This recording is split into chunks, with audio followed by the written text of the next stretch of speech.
Hey friends, this is day 13 of our 30-day messy draft, and we're on the week of details. We've got one more day in details, and then we're going to switch again. So today, what I want to talk about are the details around what is unsaid, meaning what maybe can't be seen. So it's like the details you can't see, but you know are there. These might be details, when you walk into a room and you can just feel the room. That's what I'm talking about. I want you to think about in your manuscript the conversations that you're having with people. Let's say you've got a scene with dialogue, or let's say you're describing, you're describing a moment at a dinner table, or you can pull any moment that you are describing. And I want you to imagine that someone that how here we go. You know how in restaurants when the server arrives at the table, and everyone's different. When a server arrives at the table, some people, when the server arrives, they just pretend the server's not there at all, and they just kind of keep going, right? Or some people, they look up and they stop what they're doing. They look up and they kind of wait, and they don't say anything else until, the server's done what they're doing. And then other people do this other thing where it's kind of this in between, like they're not stopping, but they're not continuing. They're just kind of hovering, all because even in a restaurant, having a conversation across the table, when someone you don't know comes in and they don't know your story, they have no idea who you are, but we don't even want them to feel our energy. We don't even want them that close.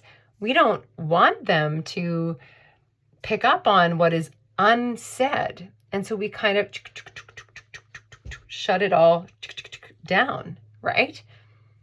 Because we know, because we're people, and this happens to us all the time, that we walk into a room and we'll pick up on whatever the heck is happening. We don't know what it is, but we'll feel something. That's what I'm talking about. It's the same thing like getting into a cab, right? You ever wonder, like, from a cab driver's perspective or an Uber driver's perspective, like, what are they picking up on when you get into the car?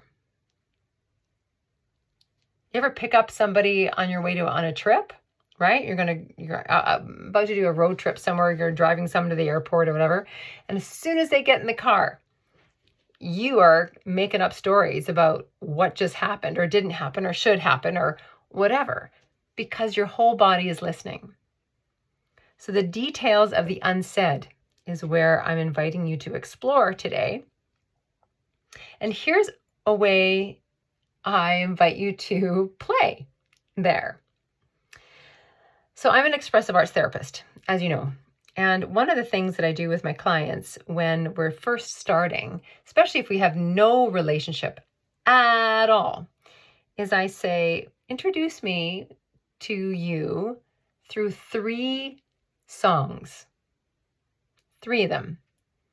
They can be any 3, but 3 different songs that is a way for you to feel like, yeah, I just showed her who I am in these songs.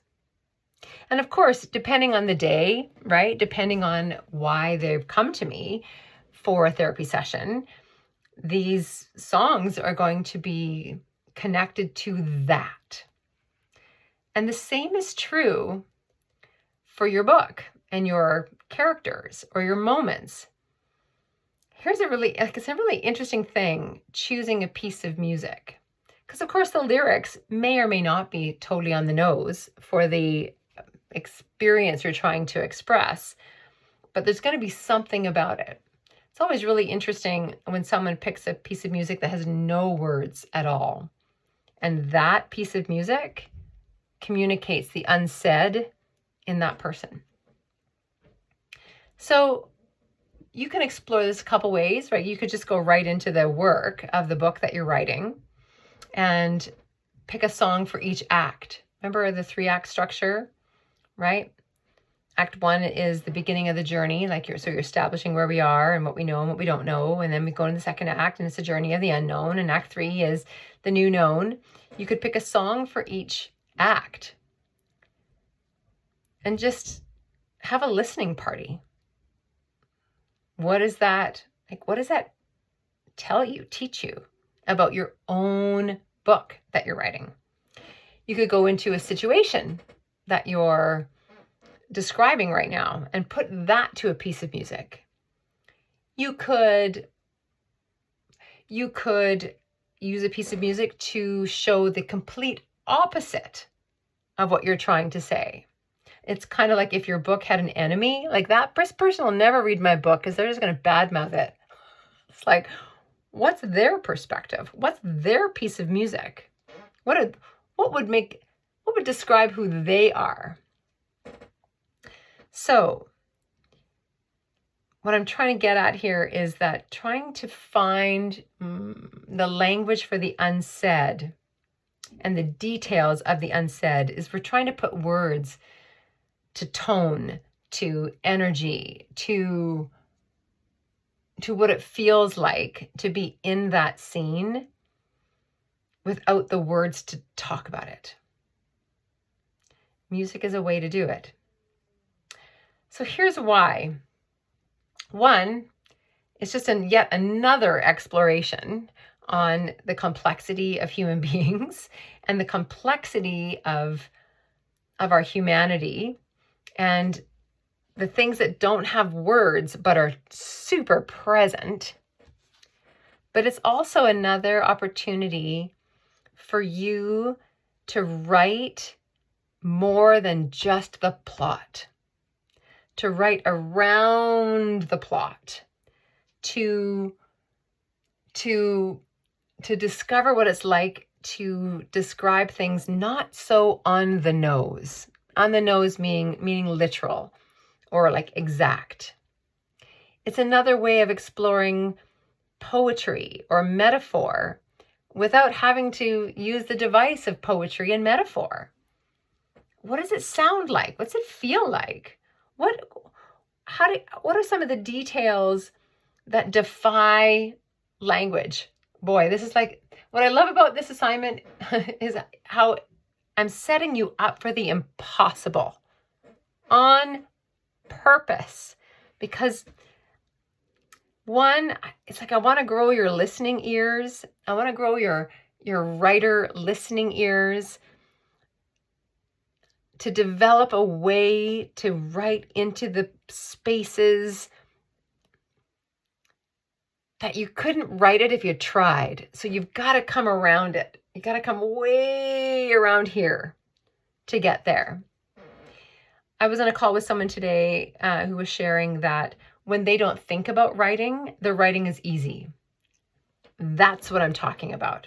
The writing prompts are great for that too, like for sure. But when we take exactness out, when we take like it's almost like taking purpose off the table too. And instead just write by what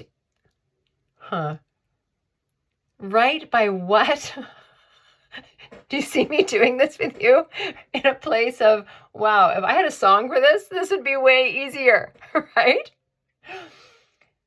Write from the place of the hardest things to say. That's actually what I'm trying to say. What are the details that you can share about the hardest things to say in your manuscript, in the moments in your manuscript? And this is what's interesting, right? Like for some of you, it's going to be the ranting. It's going to be losing your shit on the page. That's really hard for you. For some of you, it's actually going to be the pauses. It's going to be the spaces in between the sentences. It's going to be your 3-word answers instead of your big explanations. It's going to be a radical yes that's hard, a radical no that's hard. It's going to be describing touching someone instead of thinking. It's going to be all kinds of things. I don't know. And that's part of the journey. So I expect this detail assignment to be confusing for a lot of you. And I still invite you to go here. And remember, I'm not asking you to write poetry or to write metaphor. This is not about the words on the page. It's actually about finding and discovering language for where the words are coming from. If you go back to the restaurant analogy, you could also just put your characters in a restaurant and describe the mood that the server picks up on. You could put every scene, in a cab, in a restaurant for this assignment and see where that takes you. Put somebody you don't know, have them walk into a scene. What do they see? What do they feel? What do they notice? What are the details that they're picking up on?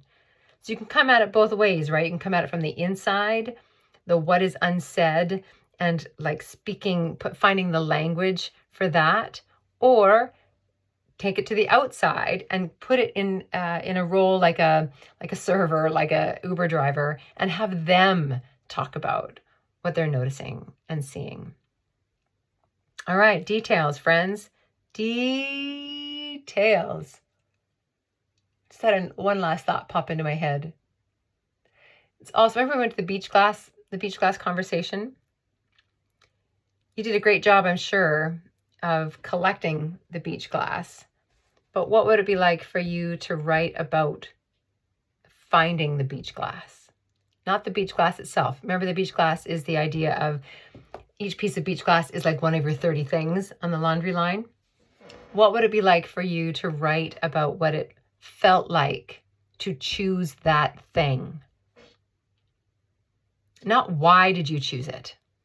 How did you choose it? What was present for you as you chose it? And let that inform your writing. You might even use a writing prompt that says, I chose this scene. As I chose this scene, As I chose this piece of information, As I chose this, All right. Happy writing.